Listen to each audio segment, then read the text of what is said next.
What's up, everybody? Welcome to another episode of National Pastime. Jon and Toaster here, and we are recapping the Super Bowl. Rams at Bengals, I guess, is what you would say, even though it's at SoFi.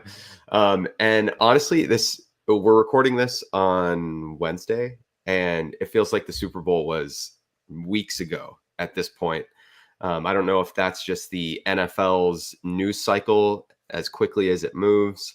I don't know if I just had one too many margaritas on Super Bowl Sunday, but it feels like it was a long time ago. But the Rams beat the Bengals 23-20.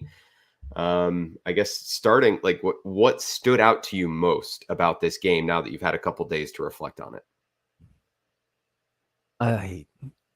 That it was not actually that good of a game. I Yeah. think that the Bengals were nowhere near in the Rams league, and I'm not sure that the Rams were even in the league of being one of the best teams in the NFC with how they played on Sunday. That really was my main takeaway. That it was a shame that the Bills ultimately fell as early as they did, because I think that they would have absolutely slobber knocked the Bengals, and then in this game absolutely destroyed the Rams. Yeah. I think that was my biggest takeaway, is that the reason we love football is because of the any given Sunday aspect of it. This isn't a series. This isn't, a 82 game, 162 game season. This is, you win and you're in, you win and you keep going. And these teams happen to get, call it hot at the right time. Yeah. I won't say lucky. I'll just say they executed just enough on the games they needed to, and this game kind of reflected that. Yeah, for sure. I mean, the two big takeaways for me were that the Rams were the more talented team, right? Yep. And obviously Aaron Donald made his presence felt late in that game. Cooper Kupp, who, offensive player of the year, he scores 2 touchdowns, wins the MVP, and ultimately the Bengals O-line issues, ended up killing them in the end, right? 7 sacks, set NFL record for the Super Bowl. Yeah, they held it off for the Super Bowl as long as possible, and we kept talking about them every round, right? Was that the Bengals O-line, can Joe Burrow, make magic happen? And I think we nailed it in the preview, talking about the key here was going to be Aaron Donald or Joe Burrow, which one of them was going to make the play that they needed to make, and Donald obviously made it. I think the other thing that stands out to me is that the Bengals, they're the definition of a Cinderella run in a lot of ways here. I mean, they nobody expected them to get to the playoffs, right? They make the playoffs. They take on the Raiders in the wild card round, who, not a lot of people thought should be there necessarily. They played an uninspiring Titans squad. Ryan Tannehill was terrible. Derrick Henry obviously didn't really look like Tractor Cito. And then the Chiefs just collapsed in the second half of that game. I mean, as long as the Chiefs don't completely shoot themselves in the foot, we're talking about the Chiefs going to SoFi and maybe being Super Bowl champs here. But I mean, the Bengals run coming to an end stands out because realistically, the Rams should expect to be in the conversation next year. And, they're sitting there with the third best odds as of right now to win next year's Super Bowl. The Bengals, are they really expected to get back? I mean, I think they kind of caught lightning in a bottle in a lot of ways, including with a lot of their free agent signings that just kind of panned out, and even getting like passable play from guys like Eli Apple, who the whole internet just seems to love to shit on. It's just that aspect of it too was so deflating. I think if you're a Bengals fan, is you had a chance, and these chances come by so few times over the course of a fandom, unless you're, fucking Patriots fan, and and it's gone. And they had a chance. Like you said, it was a bad game. It was the type of sloppy game that gives you hope if you're the Bengals that maybe we can eke this one out. And right, and they didn't make mistake. Well, they didn't make any overly costly mistakes, and that's why the right. game was as close as it ended up being on the stat sheet. But I think if you look at those two teams, what they were actually able to produce on the field, Yeah. props to Joe Burrow for this entire season, quite frankly. Been sacked upwards of 70 times. Still somehow, despite 4 extra games, I don't believe that's the most sacks in a single season for any quarterback. I think that there was a 73 sack season way back when. Uh, but you're absolutely He right. tore This his was their opportunity. MCL, didn't he? No, it sounds like it's just a strain at this point. So no surgery Okay. at the very least. He can rehab it. Um, so just a strain from a technical standpoint, but it to me is the sign of an inept organization in that you finally get rocket in a bottle here and you immediately re-sign Zach Taylor to a contract extension. And you're just like, do you think the dude still has 16 wins and 32 regular season losses in his 3 years there? Like, yes, this was magical, but it was magical because Joe Burrow was able to not let 70 sacks get to him. Yeah. And I don't know that you're going to be able to maintain that long term. That wear doesn't just, that misguided confidence. And I mean, I'd say misguided, but obviously it's worked well for him. Um, I don't know that you can be that resilient for a consecutive amount of years to be able to get done what they would need to repeat again next year, right? I mean, they can't Yeah. draft enough players to fill that offensive line out and be immediately protecting of Joe Burrow next year, right? No, but I think Espe- like Especially not at that draft position. Now they're sure. out of top tier tackles, guards, whatever they want to go after. Yeah, but I think we saw with the Chiefs last year that, you can overhaul your offensive line pretty quickly if you're willing to pump your resources into it. Bengals sit right now with the third highest amount of cap space. Effective cap space, they are fourth. So they $44.7 million. If you hit on maybe even one draft pick offensive lineman, get a starter out of the draft, and then you sign a couple guys, you just get to passable from an offensive line standpoint. And I think you'll be able to mitigate some of the regression that's inevitably going to happen with Joe Burrow and his ability to play under pressure. Because what we saw from him this year was like Brady-esque, and he still took an insane number of sacks. So like they just they're going to have to, I hope, please God, like pump every resource you can into that offensive line and making sure that Joe Burrow is going to be upright, because that's really your only shot, you know? Yeah, they had to change their entire offensive strategy this game. This game was the fourth quickest average release time that he's had in his entire career. Granted, it's been 2 years with one of those cut short by injury, but that was all they had was to get the ball in the hands of their playmakers. They didn't get Yeah. to do the drop back 30+ yard touchdown passes. That is why PFF had Joe Burrow as the second graded quarterback this year behind CJ Beathard, two completions on 2 attempts for 33 yards. Yeah. World beater, CJ Beathard. Yeah. And it's funny you mentioned that, because the last play, uh, Jalen Ramsey falls down. Jamar Yep. Chase was wide open. And if Joe Burrow has even a half second, I think, a half second more to throw that ball, it's a tud and they probably win the game.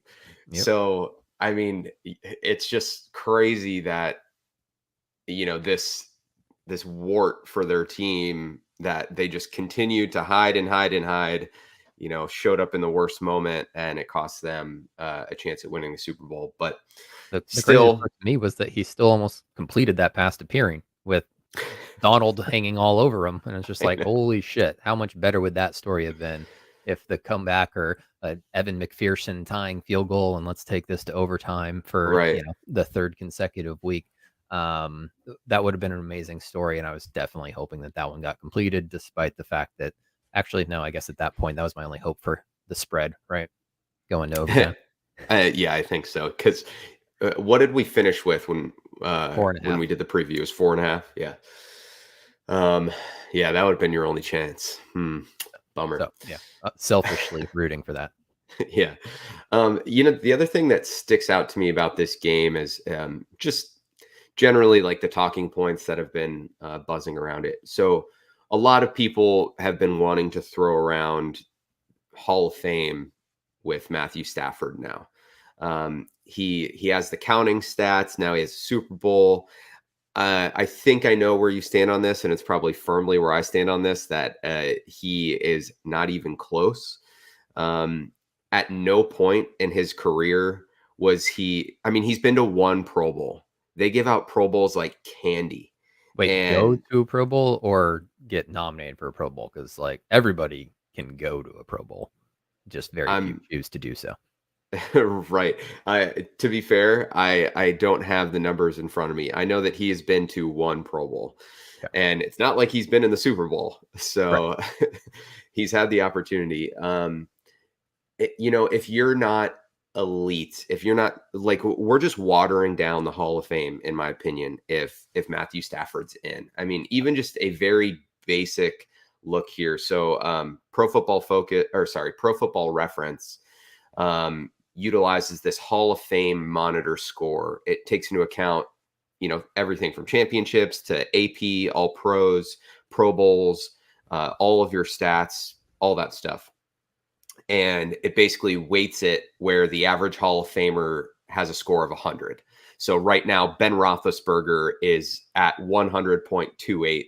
I think, we feel like Ben will get in, but he's like the barometer there. I don't Matthew want Stafford's to try to keep him out. Say no to Big Ben and see what happens. Yeah. Okay.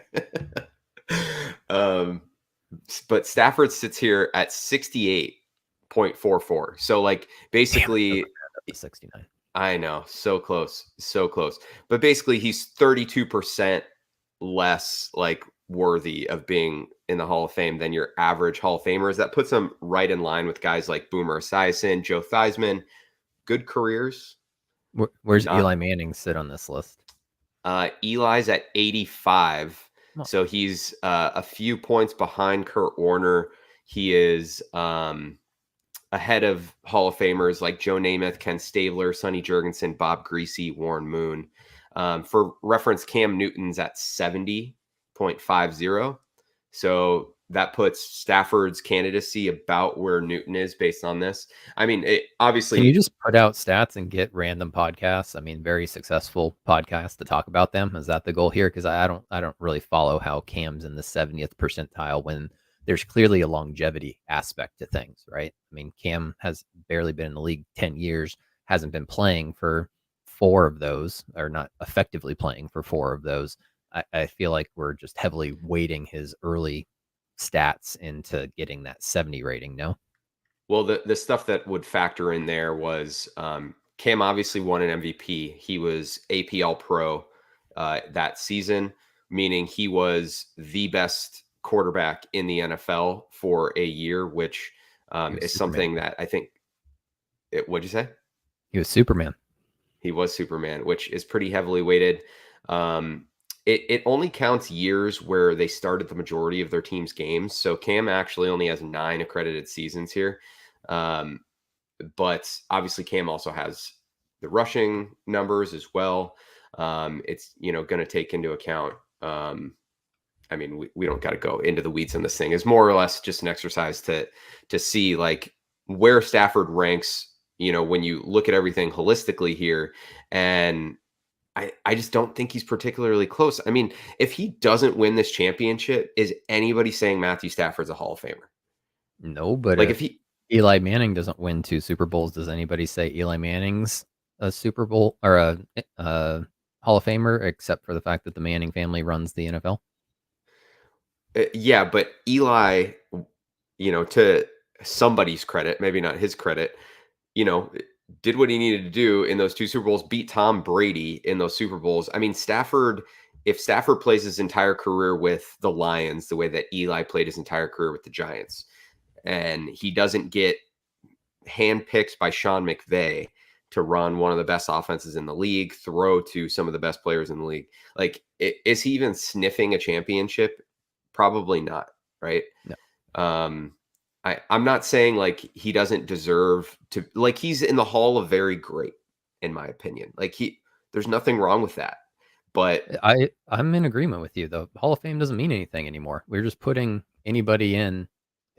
Just we aren't looking at it respective to uh, the stat increase. The grade inflation around them, right? You pointed out the Richard Sherman back and forth. Do you want to go into that one? yeah, basically, Sherman was saying that when you're looking at just to that point, right? That being the elite of the elite. And, Sherman said that, let's see, let me try to find the exact quote.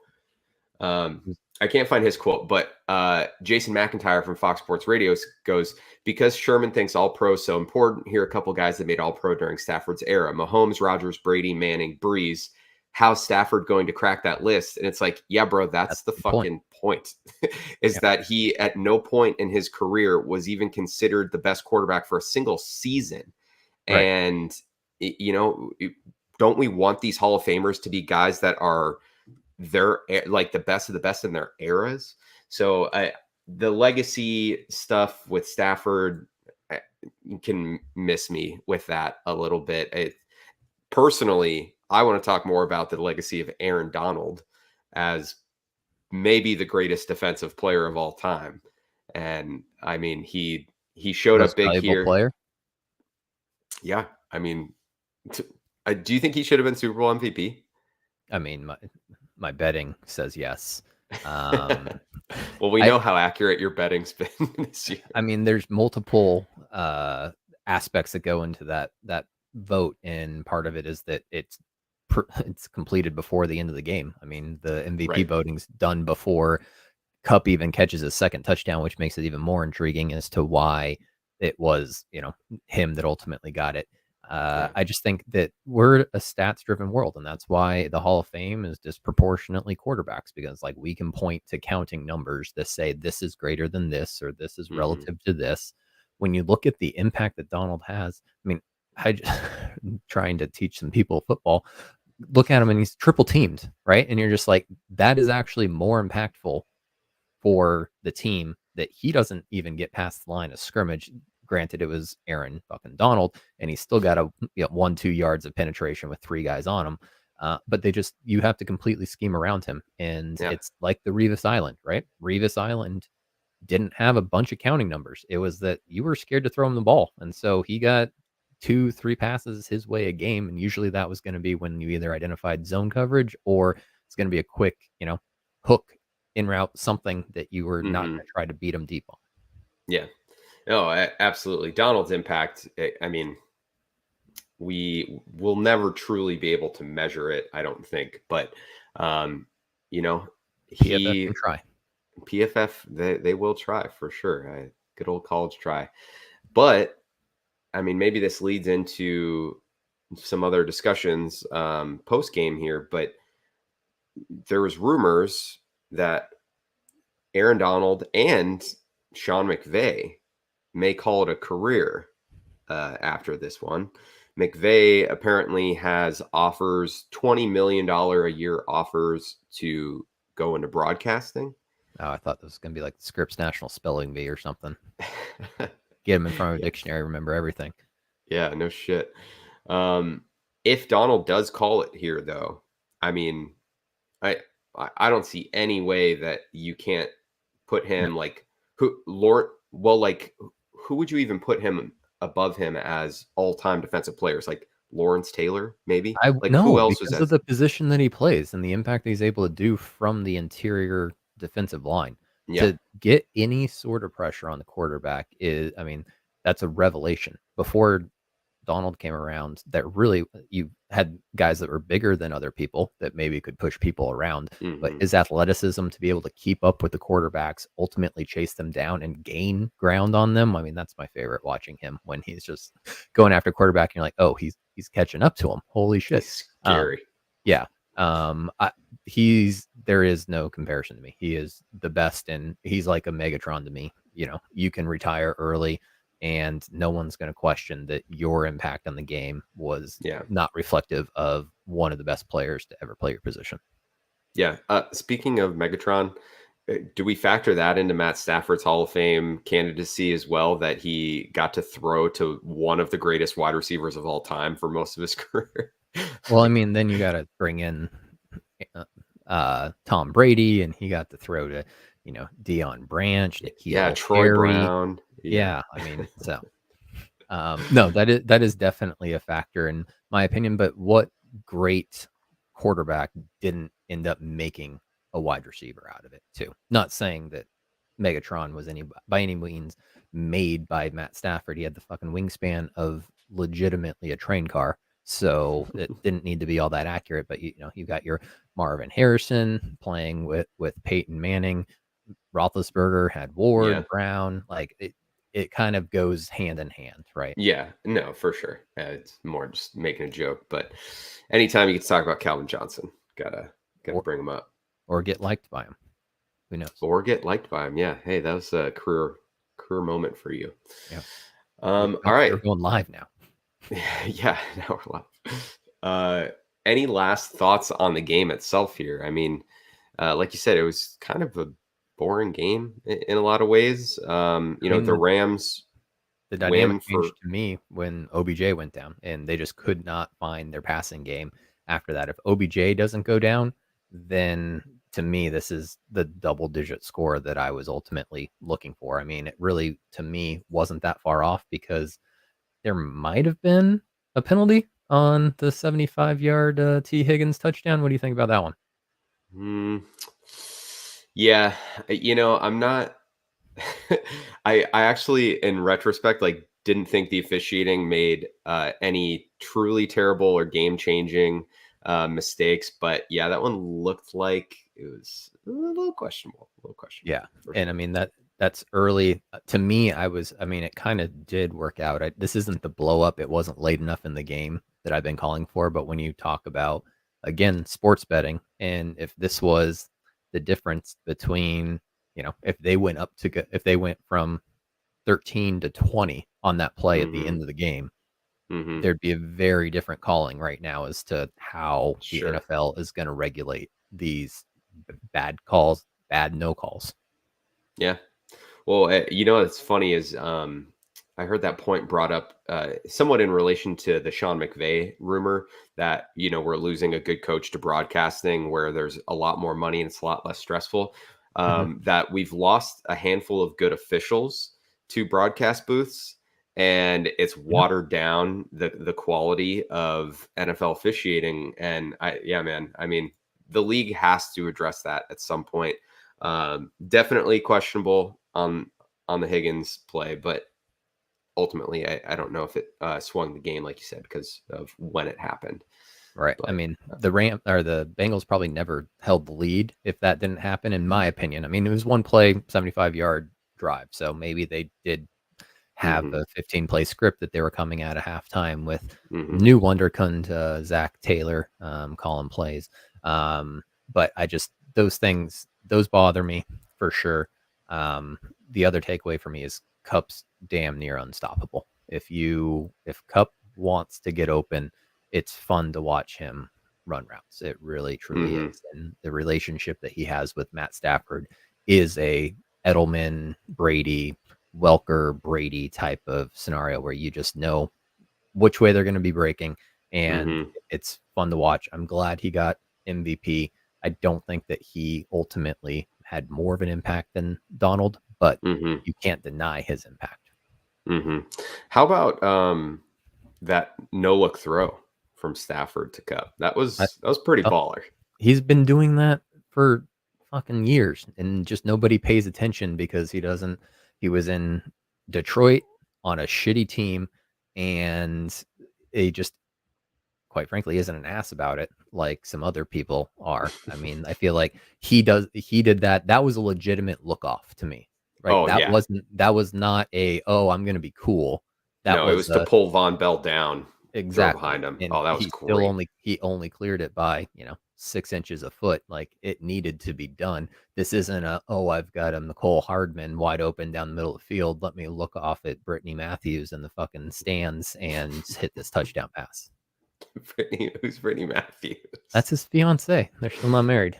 Oh, you're right. You're right. You're right. I will say, Uh, if he doesn't go through with it, I might like him a little bit more. I would respect that move for Yeah. sure. Last thought I have on this game. Does it give you any hope for the Mac Jones era that basically the Rams championships bookended Tom Brady's career, including the first one was a year before Brady stepped in to, take the reins, if you will. I know Mac Jones, it took the reins this year, but it was Brady's second year. So Jones' second year. I mean, I don't know. I I'm don't know, Jim. not gonna say I'm not intrigued by it, but the way you talked about bookending Brady's career, I'm just not sure that Brady's career is over. So that may not be an accurate statement. That's true. We will get to that shortly. All right. There was fast and furious rumors coming down all day on Super Bowl Sunday. I love that the NFL has perfected this where they're basically like, look, if you have shit, hold it until Super Bowl, the morning of Super Bowl Sunday. We want people talking about football all day, watching all of the pregame shows and everything. So I think we need to address some of them here. We talked about the McVay, Aaron Donald rumor a little bit. The other one that came up that is becoming a theme now from Chris Mortensen regarding the Kyler Murray Arizona Cardinals relationship. So Mortensen tweeted, "The odd vibe between the Cardinals and Kyler is indeed alarming. Murray's described as self-centered, immature, and a finger pointer per sources. Murray's frustrated with franchise and was embarrassed by playoff loss to Rams and thinks he's being framed as the scapegoat." He did go on to say, despite the acrimony, the He Cardinals knows expect things to come. goats. He knows goats are full size, right? So he'd be the scape kid. No, they make mini goats. Have you never seen a mini Oh, goat? okay. Yeah, yeah. Kyler's mini goat for sure. But so he went No, on to not say, capital. yeah, not capital goat. Despite the acrimony, the Cardinals expect things to calm down. Murray's their QB. Obviously, Cardinals do not want to trade him. And then he also went on to say that select veterans hope to reach Murray on how he handles adversity better. Kingsbury is also self-scouting to figure out where he can provide better alternatives for the quarterback. Now, normally this kind of stuff is a bit like overblown. The fact that a source described Murray as self-centered, immature, and a finger pointer sounds like it's somebody within the locker room. And when you have stuff like that coming in, I think there is a little bit of cause for concern here. Not that Murray's going anywhere. He's eligible for an extension this year for the first time. The Cardinals will throw the bag at him, and I'm sure they have zero intention of trading him. But this is now not an isolated incident here with Kyler, and clearly people are frustrated with the way that he handles himself, right? 100%. I would be. I mean, this is the pre-draft character stuff that you hope you're able to weed out, and I think you just get mesmerized by his talent. And he's never dealt with adversity before. He lost 3 games heading into the pros, right? His whole Between life. high Yeah. school and college, he'd lost 3 games. I still remember going undefeated as a kid for 3 straight years, lost a game, and bawled my eyes out because I'm like, I don't know how to deal with this. I was 8 at the fucking time, so I actually grew up. Something that Kyler doesn't realize usually stops around the age of 21, even though he still hopes to that he's going to be able to Hey, grow up. no short jokes here. Okay. No Okay, short jokes. all right. I'll try to elaborate then.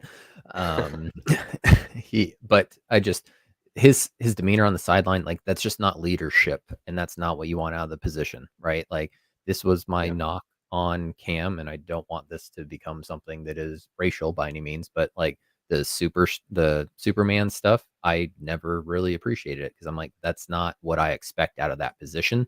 You're supposed to be the leader, get back in the huddle, and let the divas do that stuff and say, okay, here, wide receiver, running back, whatever you want. From the quarterback, I typically see someone that is level headed and able to maintain composure throughout it. And with Murray sulking on the bench, it really rubbed me the wrong way, is saying that's the lifeblood of your team right there. And Right. you need to be upbeat, motivated, or be an ass like Jay Cutler. I guess that worked too. But just some sort of Mhm. containment of emotion from the negative standpoint. Yeah. Oh, exactly. I mean, there are several ways to lead, but I think like pretty standard is don't, put down other people. Don't be a finger pointer for sure. If that's actually something that his teammates are feeling that he's doing, like that's bad. Yeah. And if you lose the room, and the Cardinals are already like they're in a tough position. I think we've talked about previously salary cap wise, what they're dealing with this year. And it they're not going to be able to change a lot of this team, right? And their best hope to continue to have success is to maintain a lot of these guys, really, to bring DeAndre Hopkins back. And who knows what they do with James Conner and Chase Edmonds, right? Both of those guys are free agents.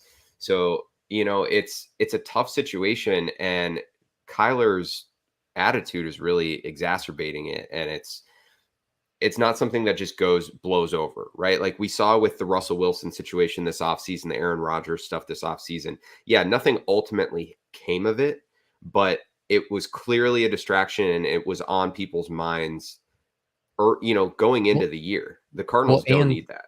and they only get away from it because they only get away with it because they've already established greatness. If that Right. Aaron Rodgers was on his third year contract, there's no way that anyone in that locker room is respecting him the same way again. Don't care if he's been to 2 Pro Bowls, right? It's like Right. you haven't won yet. You haven't done what you needed to do to have that inherent leadership, right? I think that that's why Bill Belichick's able to be an ass at this point. Not that Yeah. he's not a good players coach, but if his resume is why people say, well, it's miserable in New England, but damn, I'm glad I was there.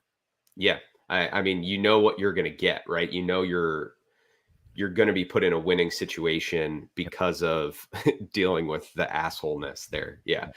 Yep. It's a tough situation. We'll ultimately, see what happens, but I think it's going to have to come down to Kyler coming out and owning up to it. What I saw today was an Instagram post from him, very much not owning up to it, and basically saying that people are going to talk and blah blah blah blah blah. I would prefer if he came out and said, "Look, I, you know, realize how I acted. That's not who I want to be. I'm going to work on those aspects of my game."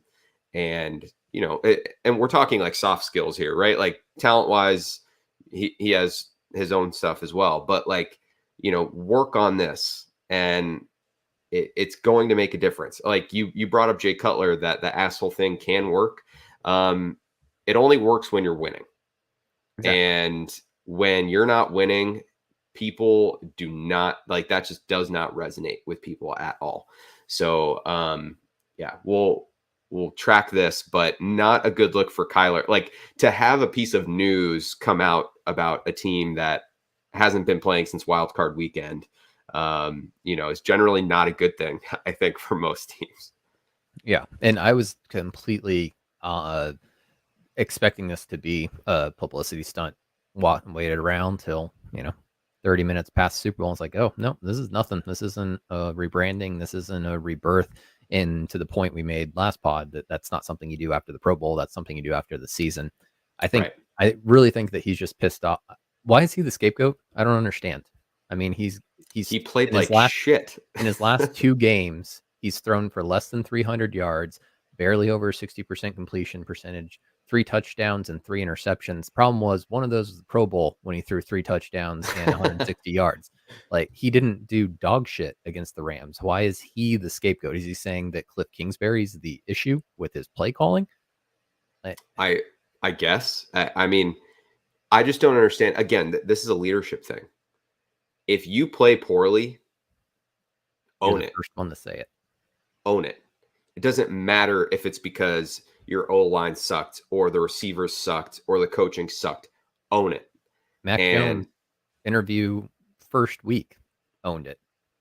Yeah. and really probably wasn't his fault.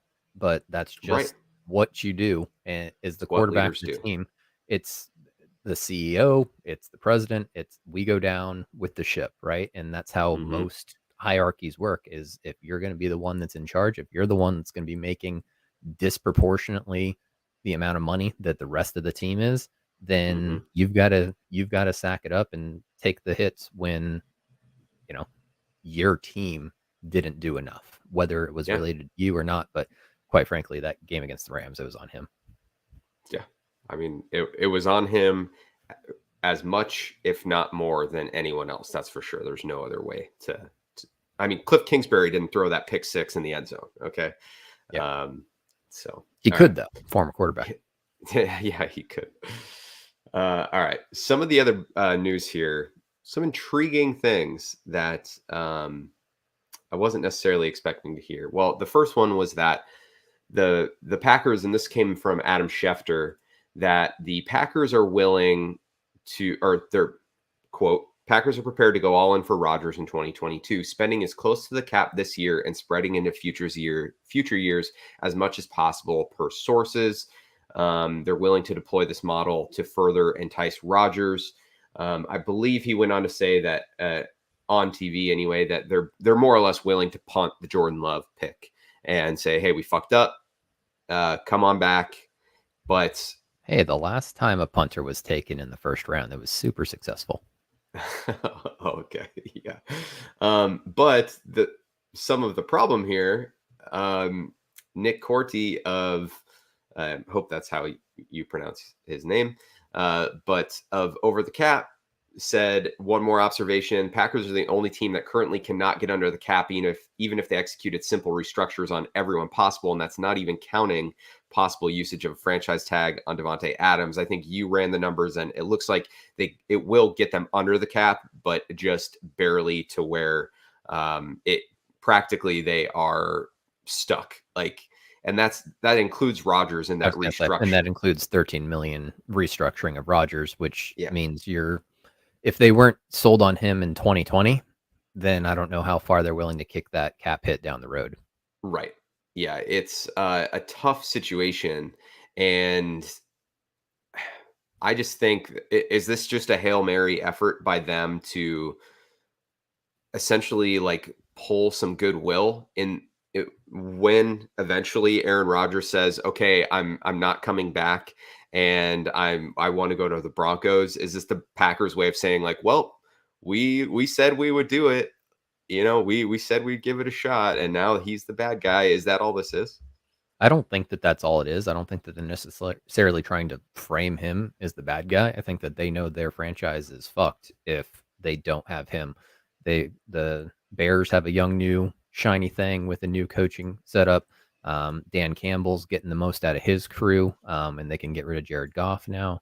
And then the Vikings have the Rams offensive coordinator as their new head coach. I think that was made official today Hmm. with Kirk Cousins, but there's been a lot of talk about maybe Deshaun Watson ultimately ends up there. I think that the power surge in the NFC North is coming on strong, and they know that they're not going to be able to compete with what they've seen out of Jordan Love.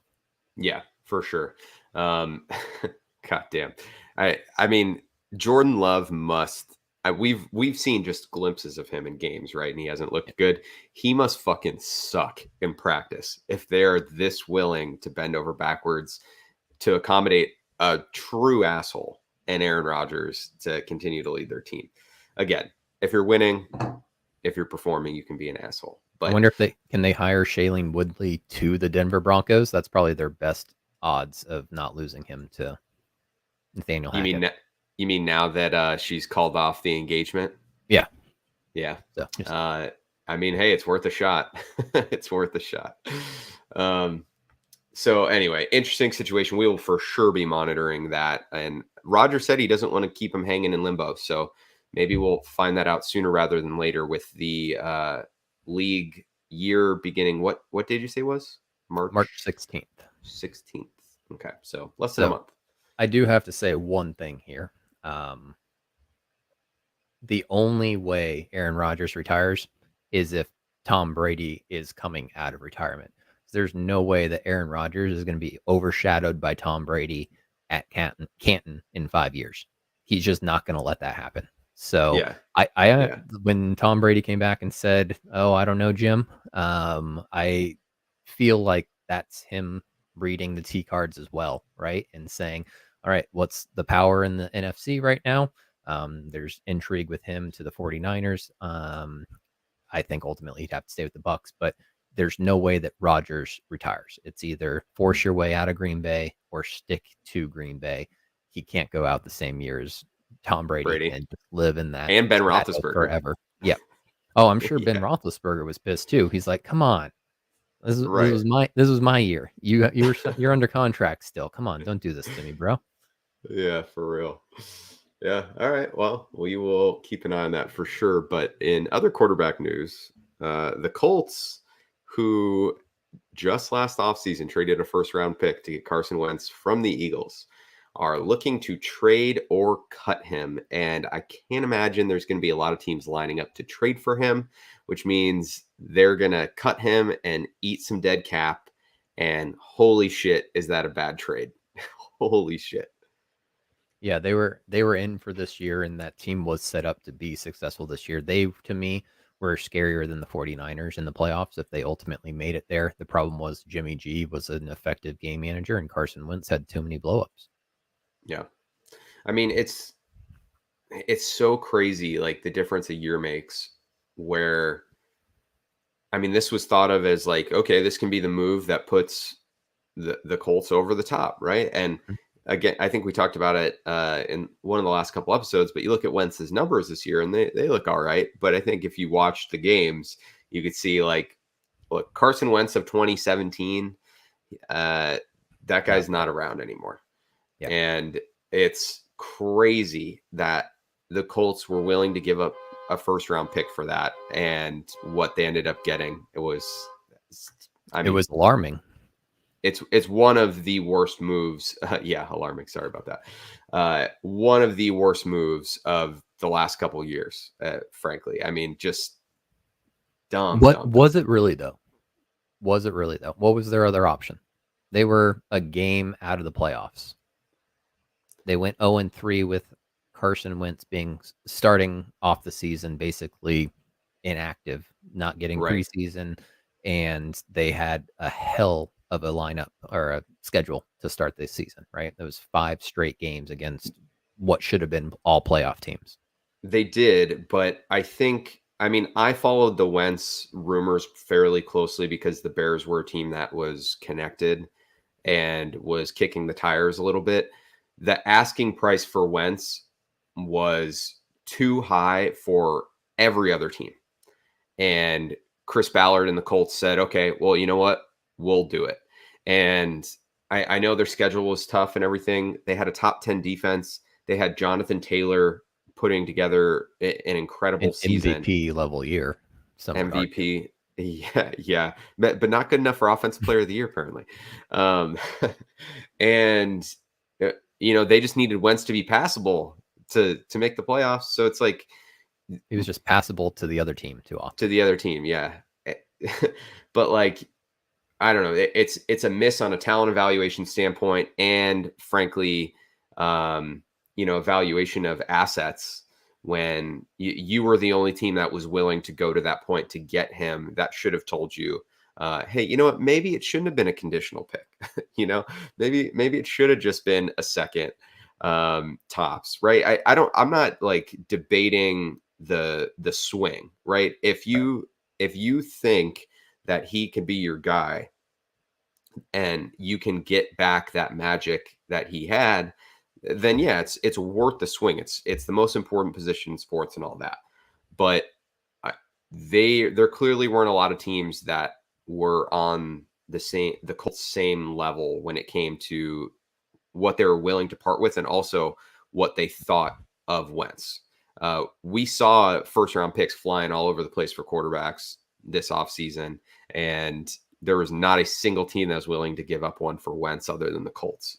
So No, that's fair, but I mean, there's people like Ryan Pace out there that bet against themselves when they are desperate to to land something that's going to turn their franchise around. And so I don't blame them taking the flyer on Wentz. I can understand the point that maybe they gave up too much, but maybe giving up too much was to ensure they had a chance, because I don't know. I can't think of any other free agent that was still available at that time, or somebody that would have been available through trade that would have got their season over the hump. I think they could have made the playoffs. I think they could have been effective. I don't think that there's anybody besides Wentz that ultimately could have got them to a Super Bowl if that's what they were going for.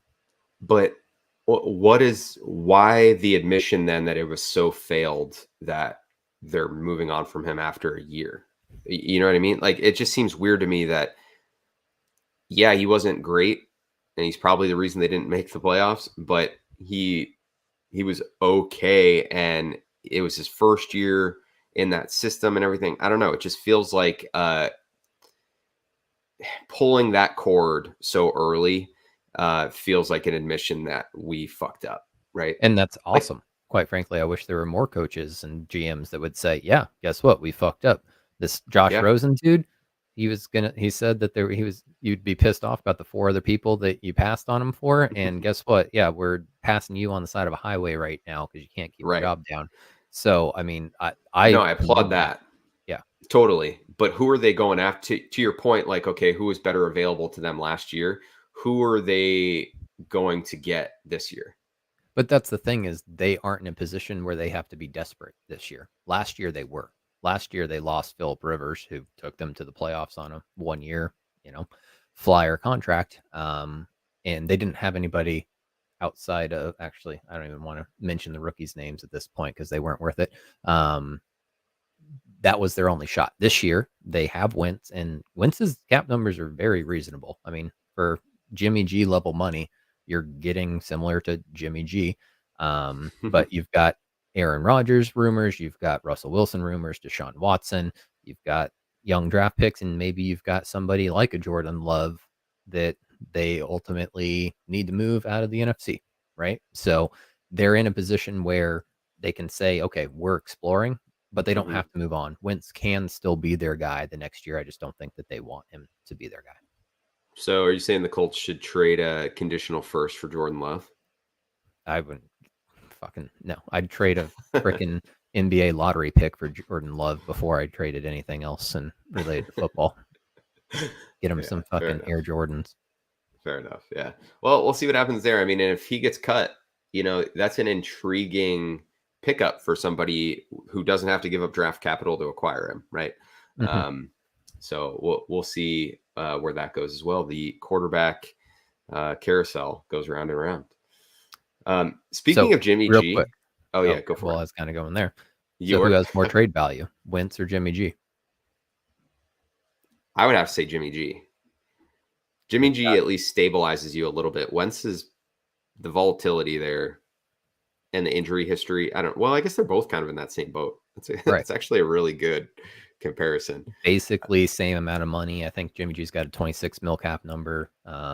Wentz has 28, but you can completely he has no guaranteed salary, 23, 24. So if you're looking neither is Jimmy, right? So so if you're looking for a 1-year flyer, bridge quarterback, something like that, Wentz isn't a bad option.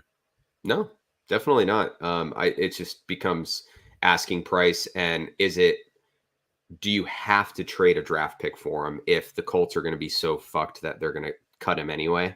Like, I guess you guarantee that you get him, but and the Colts I don't know if the Colts would do it for a late round draft pick because the cap implications are so different. Only they've got 15 million in dead money with a cut and 0 dead money with a trade. Right. Yeah, that's true. All right. Well, shit, man. We got significantly less quarterback movement last offseason than we were anticipating. This one feels like we're a lot closer to getting more of it, right? Especially with Brady and Roethlisberger gone, and some of the other happenings around the league. It's the Kyler Murray screwing around. Yeah, boy, Kyler situation. Didn't somebody before the year, like some reporter or somebody was like floated the idea of a Murray for Watson swap? Do you remember that? Am I making that up? Yeah, no, because the Cardinals already have basically the core of the Houston Texans from their prime with J.J. Watt, Right. DeAndre Hopkins, and then would be Watson. So, Right. no, it's happened before. And at this point, I don't know who's going to be the bigger headache for a franchise. Yeah. I still think Watson takes the cake there, but we will move on. Actually, going back to Jimmy G real quick. It's a fun stat. Jimmy G has the most Super Bowl rings out of all active NFL quarterbacks now. That Technically, is Tom Brady's retirement's not official, so I'm calling bullshit on that uh, one. And Tom Brady's okay. retirement won't be official for some time because just the cap implications associated with how they want to handle that. Right. I'm sh- Well, Go ahead. and speaking of my insane Brady stat of the week here, Tom Brady, who has said he's retiring, is plus 4,500 to win the MVP next year.